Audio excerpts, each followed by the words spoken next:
In 1941, the Manhattan Project, one of the biggest advancements in the scientific field, began its creation.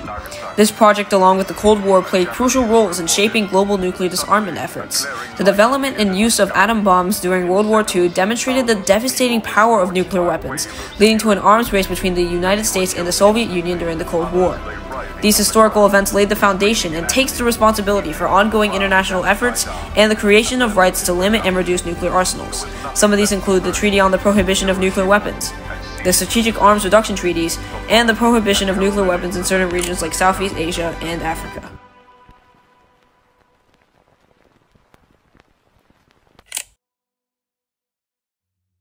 The Manhattan Project began in 1942, but our story begins in Germany in 1938. Where 3 physicists discovered fission. Those physicists were Otto Hahn, Lee Meitner, and Fritz Strassmann. Following the creation of fission, some German scientists fled Germany because of the fascist regime which took place, and they traveled to the US. 2 of those scientists were Leo Szilard and Enrico Fermi.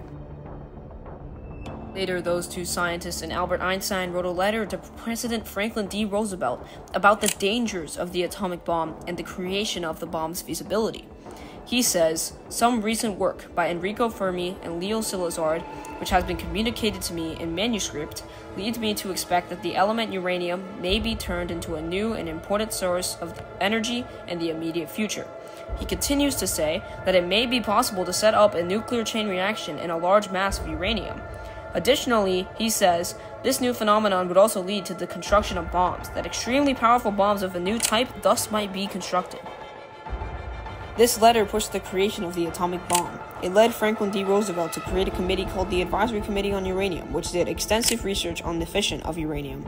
Their research continued in some major findings, like laying the groundwork for the Manhattan Project by advancing uranium enrichment techniques, and theoretical studies on the nuclear fission clarified the feasibility of the atomic bomb.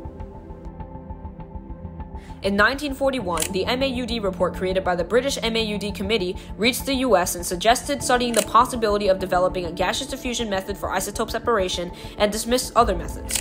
Also, the MAUD report estimated that a critical mass of 10 kilograms would be large enough to produce an enormous explosion. A bomb this size could be loaded on an existing aircraft and be created in 2 years. Additionally, the MAUD report confirmed the feasibility of uranium-235-based weapons and strengthened the Advisory Committee on Uranium. This eventually led to the approval of the Manhattan Project. The Manhattan Project was primarily created in Los Alamos, New Mexico, but Oak Ridge, Tennessee, and Hanford, Washington also played a major role in its creation. Los Alamos, New Mexico, was the home of the top physicists for the Manhattan Project. The laboratories and primary research on the bombs took place here. Additionally, the Trinity test, the first nuclear test of all time, also took place here. Led by J. Robert Oppenheimer, these scientists worked together to create the first atomic weapons in the world. Hanford, Washington was the primary producer of plutonium-239, the isotope used to develop Fat Man, which was dropped on Nagasaki on August 9, 1945. Additionally, Hanford constructed and operated the first nuclear production reactors. Lastly, Oak Ridge, Tennessee, which was the primary producer of uranium-235 in addition to the Belgian Congo. Uranium-235 was used to create the Little Boy, which was dropped on Hiroshima on August 6, 1945. The creation of the bomb took over the course of a year, and on July 16, 1945, the plutonium bomb was tested in Alamogordo, New Mexico, and this test was called the Trinity test. Hoisted atop a 100-foot tower, a plutonium device called Gadget detonated at 5:30 a.m. over the New Mexico desert, releasing 18.6 kilotons of power, instantly vaporizing the tower and turning the surrounding asphalt and sand into green glass called Trinity. Seconds after the explosion, an enormous blast sent searing heat across the desert, knocking observers to the ground. The success of the Trinity test meant an atomic bomb could be used by the US military, and it marked the start of the atomic age. On August 6, 1945, at 8:15, the first ever atomic bomb was dropped at the center of Hiroshima. Upon detonation, it produced a fireball that raised temperatures to 7,000 degrees Celsius.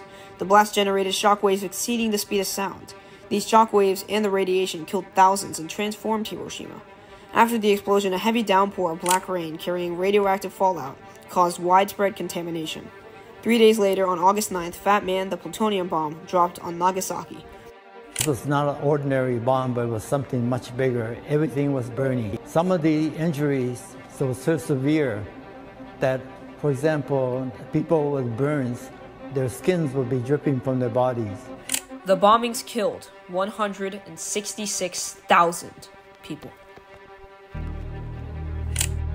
The Cold War was a war between the Soviet Union and the US. This war had many conflicts, including the Cuban Missile Crisis, the Vietnam and Korean Wars, and the conflicts of the Federal Republic of Germany and the German Democratic Republic. But why did this happen? After World War II, the Soviet Union occupied some of Eastern Europe, and the US and Britain were afraid that the Soviet Union would conquer all of Western Europe under Joseph Stalin's leadership and spread communism across Western Europe. Stalin pushed communism across some of Western Europe. These countries under his communist powers were called satellite states. Some consisted of Czechoslovakia, West Germany, Hungary, and Romania. After it was proven that the USSR wanted to spread communism, the Cold War began. The Cold War mainly consisted of political, economic, and propaganda fronts, and had only limited resources to weapons. The Soviets tested their first atom bomb on August 29, 1949, so America no longer had the monopoly. They didn't suspect the Soviets to create the atom bomb for another decade, but thanks to Klaus Fuchs, a Soviet spy in Los Alamos, they were able to create this weapon. The US and the USSR had major power and could start World War III in an instant if they wanted to, but the Cuban Missile Crisis showed that neither superpower had the courage to do so. This being said, each superpower signed a treaty called the Comprehensive Nuclear Test Ban Treaty in 1996, which prohibited all nuclear explosions for testing purposes. In 1972 and 1979, the Strategic Arms Limitation Treaties was signed by the Soviet Union and the US. The treaties put a 1,320 equal aggregate limit on MIRV systems, which are systems that can carry more than one nuclear warhead, allowing it to attack multiple places at once. It also put an aggregate limit on strategic nuclear delivery vehicles, such as intercontinental ballistic missiles, submarine-launched ballistic missiles, and heavy bombers. This treaty essentially ended the Cold War, but in 1990 the Cold War officially ended, as the Soviet Union turned to the new name Russia. The Manhattan Project and the Cold War ultimately led to the creation of a mass amount of rights and regulations to protect the world from nuclear weapons and promote disarmament. Some of these rights and regulations were the Treaty on the Prohibition of Nuclear Weapons, the Treaty of Pelindaba, the Bangkok Treaty, the START Treaty, and created review conferences on the Treaty of the Non-Proliferation of Nuclear Weapons. The Treaty on the Prohibition of Nuclear Weapons is the first legally binding international agreement to prohibit nuclear weapons, aiming for their total elimination. The TPNW was created in 2017, and it prohibits activities such as development, testing, production, stockpiling, and use of nuclear weapons. The Treaty of Pelindaba established Africa as a nuclear weapon-free zone, prohibiting the research, development, manufacture, stockpiling, purchase, testing, possession, control, or stationing of nuclear explosive devices. This treaty was forced into action on July 15, 2009 in Cairo, Egypt.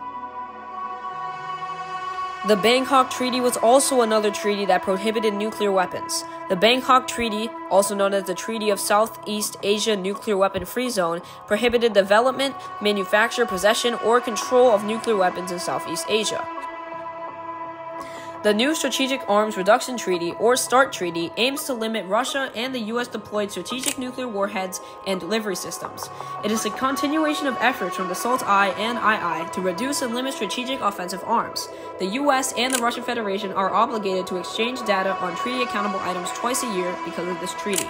The Treaty on the Non-Proliferation of Nuclear Weapons has review conferences which are held every 5 years to assess the implementation of the NPT Treaty.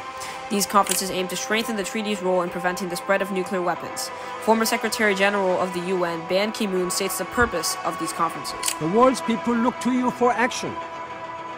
Action to protect them from the destructive power of nuclear weapons. To rein in rising spending on nuclear weapons. To build a safer and more secure world. The Manhattan Project and the Cold War took the responsibility for greatly impacting global nuclear disarmament, leading to the creation of rights aimed at limiting and reducing nuclear arsenals. Others say the development of the hydrogen bomb sparked diplomatic efforts because of how the bomb's creation led to the new nuclear developments like the mass-produced Mark 17 and Mark 21 bombs. But the Manhattan Project from the Cold War laid the groundwork for ongoing diplomatic initiatives towards nuclear disarmament. The Manhattan Project's legacy changed the world of nuclear weapons.